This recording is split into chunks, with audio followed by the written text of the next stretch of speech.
రాత్రిపూట ఒక అమ్మాయి జగన్నాథ మందిరంలోకి వెళ్ళినప్పుడు ఏం జరిగింది, ఆ తరువాత మందిర గర్భగుడిలో జరిగిన అద్భుతాన్ని చూసి మీరు కూడా ఖచ్చితంగా ఆశ్చర్యపోతారు. పూరి జగన్నాథ ఆలయం గురించి మీరందరూ వినే ఉంటారు. మన హిందూ ధామాలలో జగన్నాథ ధామం ఒకటి. ఇది ఒడిస్సాలోని తటవర్తి నగరంలోని పూరిలో ఉంది. ఇక్కడ విష్ణు అవతారమైన శ్రీకృష్ణుణ్ణి పూజిస్తారు. ప్రతి సంవత్సరం ఇక్కడికి లక్షల మంది భక్తులు దేశం నలుమూల నుంచి వచ్చి జగన్నాథుని దర్శించుకుంటారు. ఒకవేళ మీరు పూరిలో ఉన్న జగన్నాథుని దర్శించుకుంటే మీకు ముక్తి ప్రాప్తిస్తుంది అంటారు. ఫ్రెండ్స్, ఈ మందిరానికి 1000 సంవత్సరాల చరిత్ర ఉంది. ఈ మందిరంలో దాగి ఉన్న రహస్యాలు ఇప్పటికీ కూడా సైంటిస్టులను ఇబ్బంది పెడుతున్నాయి. కానీ ఒకరోజు జగన్నాథ ఆలయంలో ఎలాంటి సంఘటన జరిగింది అంటే అది దేశంలో ఉన్న అన్ని మందిరాలని కదిలించింది. ఒడిస్సాలో ఉన్న జగన్నాథ మందిరం గురించి ఎలాంటి న్యూస్ బయటకు వచ్చిందంటే దాని గురించి తెలుసుకున్నాక ప్రతి ఒక్కరూ ఆశ్చర్యపోతారు. ఇక్కడ ప్రతిరోజు లక్షల కోట్ల ప్రసాదాన్ని తయారు చేస్తారు. ఆ తరువాత ఆ ప్రసాదాన్ని రూమ్ లో పెట్టి మూసేస్తారు. ఆ తరువాత పూజారి ఆ రూమ్ కి తాళం వేస్తారు. కానీ ఒకరోజు ఆ రూమ్ తాళం ఎక్కడో పోయింది. అప్పుడు పూజారి మందిరంలో ప్రతి చోట తాళం కోసం వెతికాడు. కానీ ఎంత వెతికినా కూడా పూజారికి తాళం దొరకలేదు. ఆ తరువాత ఈ విషయం అందరికీ తెలిసింది. మెల్లగా పూరి నగరమంతా ఈ న్యూస్ పాకింది. ఆ రోజు రాత్రే సీమా పరిహార్ అనే ఒక అమ్మాయి జగన్నాథుని దర్శించుకోవడానికి వచ్చింది. తాళం ఎంతసేపటికి దొరక్కపోవడం వల్ల మందిరాన్ని చాలా త్వరగా మూసివేయాల్సి వచ్చింది. కానీ సీమ జగన్నాథుని దర్శించుకోవాలనుకుంది. కానీ పూజారులు ఆమెను మందిరంలోకి అనుమతించలేదు.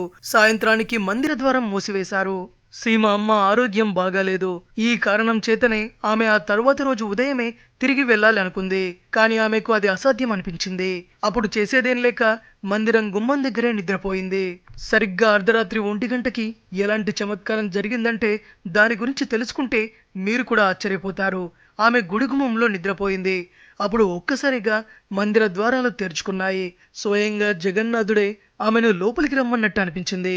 ఆమె కళ్ళు తెరిచినప్పుడు మందిర ద్వారాలు తెరుచుకొని ఉన్నాయి. అప్పుడు ఆమె మందిరం లోపలికి వెళ్ళింది. ఆ తర్వాత జగన్నాథుని, బాలభద్రుడిని, సుభద్రాదేవిని ఆమె దర్శించుకుంది. ఈ దృశ్యాలన్నీ ఆమెకు కలలా అనిపించాయి. అప్పుడు ఆమెకి తన కాళ్ళ దగ్గర ఒక లెటర్ దొరుకుతుంది. అప్పుడు ఆ లెటర్లో ప్రసాదం గది 2వ తాళం ఎక్కడ ఉందనేది రాసి ఉంది. కానీ సీమకి ఆ తాళం ఏ గదిదో అర్థం కాలేదు. ఆ తరువాత సీమ మందిరంలో ఆ గది కోసం వెతకడం మొదలుపెట్టింది. కానీ మందిరం లోపల చాలా గదులు ఉన్నా అప్పుడు ఆమెకు ప్రాచీనమైన ఒక గది కనబడుతుంది. ఆ తరువాత ఆమె దగ్గర ఉన్న తాళంతో ఆ గది ద్వారాన్ని తెరిచి చూస్తుంది. అప్పుడు కనబడిన దృశ్యాలను చూసి సీమ కూడా ఆశ్చర్యపోయింది. ఆ గది అంతా ఎన్నో వజ్రాలు, వైడూర్యాలతో నిండి ఉంది. ఇదంతా జగన్నాథుని చమత్కారం. 2 రోజుల క్రితం మాయమైన తాళం సీమకి ఒక లెటర్లో దొరికింది. సీమ తన అమ్మ ఆరోగ్యం బాగు చేయించడం కోసం ఆ నగలని దొంగిలించి ఉండవచ్చు. కానీ సీమ జగన్నాథుని నిజమైన భక్తురాలు. ఆమె అలా చేయలేదు. ఆ తర్వాత మళ్ళీ ఆ గదికి తాళం వేసింది. తిరిగి ఆ తాళాన్ని ఆ లెటర్లోనే పెట్టింది. ఆ లెటర్ని మందిరంలోని ఒక ఖాళీ గదిలో పెట్టింది.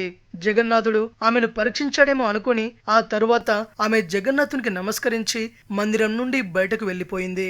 ఆ తరువాత మందిరం ద్వారాలు వాటంతటవే మూసుకుపోయాయి. ఉదయం అవగానే సీమ వాళ్ళమ్మ ఆరోగ్యం గురించి తెలుసుకోవడం కోసం బయలుదేరింది. ఆ తరువాత పూజారులు మందిరాన్ని తెరిచారు. వాళ్ళు మళ్ళీ తాళం కోసం వెతకడం మొదలుపెట్టారు. ఈ తాళం కనిపించకుండా పోయి తరువాత దాని గురించి చాలా వివాదాలు మొదలయ్యాయి. అప్పుడు ఒడిస్సా ముఖ్యమంత్రి నవీన్ పట్నాయక్ గారు కూడా దీని గురించి ఇన్వెస్టిగేషన్ చేయమని ఆదేశించారు. అప్పుడు మందిరం ప్రతిశాసకుడు ప్రదీప్ జగన్నాథ్ గారిని కూడా ట్రాన్స్ఫర్ చేయించారు. ఆ తరువాత తాళం కోసం వెతికినప్పుడు వాళ్ళకి మందిరంలో ఆ తాళం దొరికింది. చాలా మంది ఇది జగన్నాథుని చమత్కారమని అనుకున్నారు. సీమ ఎప్పుడైతే డెహ్రాడూన్ కు వెళ్ళిందో అప్పుడు ఆమె చాలా డల్ గా ఉంది. ఎందుకంటే ఆమె తన తల్లి హాస్పిటల్ బిల్లు కట్టలేదు. ఆమె దగ్గర అంత డబ్బు కూడా లేదు.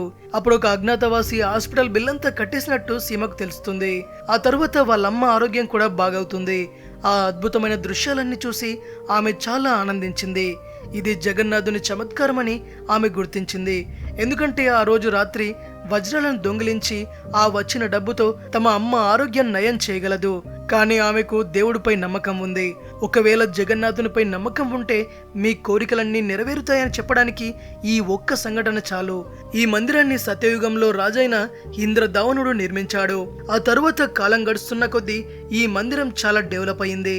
ఈ మందిరం గురించి మహాభారతంలోని మొదటి అధ్యాయంలో కూడా సమాచారం ఉంది. ఇప్పుడున్న ఈ మందిరాన్ని 7వ శతాబ్దంలో నిర్మించారట. ఈ మందిరంలో వాస్తు ఎంత బాగా ఉంటుందంటే ఇక్కడ ప్రతిరోజు ఏదో ఒక అద్భుతం జరుగుతూనే ఉంటుంది. ఈ మందిరానికి ఉన్న గొప్పతనం ఏంటంటే ఈ మందిరం పైన ఎగురుతూ ఉండే జెండా. అన్ని మందిరాలలో మందిరం పైన ఉండే జెండా గాలి ఎటువైపు వీస్తుందో అటు ఎగురుతుంది. కానీ జగన్నాథ మందిరంపై ఉన్న జెండా గాలికి ఆపోజిట్ గా ఎగురుతుంది. ఇలాంటి అద్భుతం కేవలం ఈ మందిరంలో మాత్రమే జరుగుతుంది. మిగిలిన ఏ మందిరంలో కూడా ఇలా జరగదు. ఇది జగన్నాథుని చమత్కారం కాకపోతే ఇంకేంటి? ఈ మందిరం గురించి ఇంకో ఆశ్చర్యకరమైన విషయం ఏంటంటే ఇప్పటి వరకు ఈ మందిరం గోపురం పైన ఏ పక్షి వాలలేదు. ఈ మందిరం పై నుంచి ఏ విమానం కూడా ఎగరలేదు. భారత ప్రభుత్వం దీన్ని నో ఫ్లై జోన్ గా ప్రకటించింది. అంటే ఈ ప్రదేశంలో హెలికాప్టర్లు గాని ఏరోప్లేన్లు గాని ప్రయాణించకూడదు. ఈ మందిర పరిసరాలలో కూడా పక్షులు కనబడవు. భారతదేశంలో ఉన్న చాలా వరకు మందిరాల గోపురాలపైన ఖచ్చితంగా పక్షులు వాలుతాయి లేదా పరిసరాలలో ఎగురుతాయి. కానీ ఇక్కడ అలా జరగదు. ఈ మందిరంలో వంటగదులు చాలా ఎక్కువగానే ఉన్నాయి. అవి ఎంత ఎక్కువగా ఉన్నాయంటే ప్రపంచంలో ఉన్న ఏ మందిరంలో కూడా ఇన్ని వంటగదులు లేవు. ఇక్కడ 500 వంటగదులు ఉన్నాయి. ఇక్కడ 300 మంది వంట మనుషులు ప్రసాదాన్ని తయారు చేస్తారు. ప్రతిరోజు ఇక్కడ దాదాపు 20 లక్షల మంది వచ్చి ప్రసాదం తీసుకుంటారు. ఇక్కడ ఎంత ప్రసాదం తయారు చేసినా కూడా సాయంత్రం మందిరం ద్వారం మూసే సమయంలోపు అయిపోతుంది. ఇప్పటి వరకు ఏ రోజు కూడా భక్తులకు ప్రసాదం తక్కువ అవడం కానీ ఎక్కువ అవడం కానీ జరగలేదు. ఇక్కడ ఏ రోజు కూడా ప్రసాదం వేస్ట్ అవ్వలేదు. అది కూడా జగన్నాథుని చమత్కారమే. ఇప్పటి వరకు సముద్రుడు జగన్నాథ మందిరాన్ని 3 సార్లు ధ్వంసం చేశాడు. అప్పుడు జగన్నాథుడు హనుమంతుడితో తన మందిరాన్ని సముద్రుడు బారి నుంచి రక్షించమని చెబుతాడు. ఎప్పుడైతే హనుమంతుడు జగన్నాథుణ్ణి, బాలభద్రుణ్ణి, సుభద్రని దర్శించుకోవడానికి వస్తాడో అప్పుడు అతనితో పాటు సముద్రుడు కూడా వస్తాడు. ఆ తర్వాత జగన్నాథ మందిరాన్ని ధ్వంసం చేస్తాడు. ఇది చూసిన తర్వాత జగన్నాథుడు చింతిస్తూ హనుమంతుణ్ణి బంగారు సంఖ్యలతో బంధిస్తాడు. ఈ కారణం చేతనే పూరిలోని సాగర్ కట్ దగ్గర హనుమంతుడి మందిరం కూడా ఉంటుంది.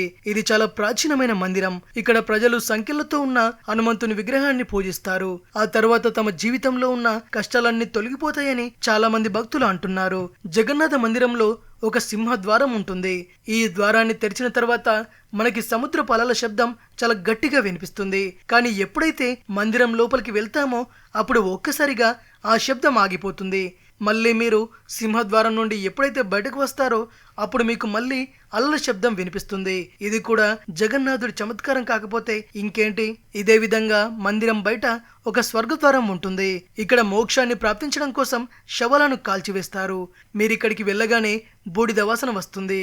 కానీ ఎప్పుడైతే మీరు స్వర్గద్వారం నుంచి మందిరం లోపలికి వెళ్తారో అప్పుడు ఈ వాసన మాయమవుతుంది.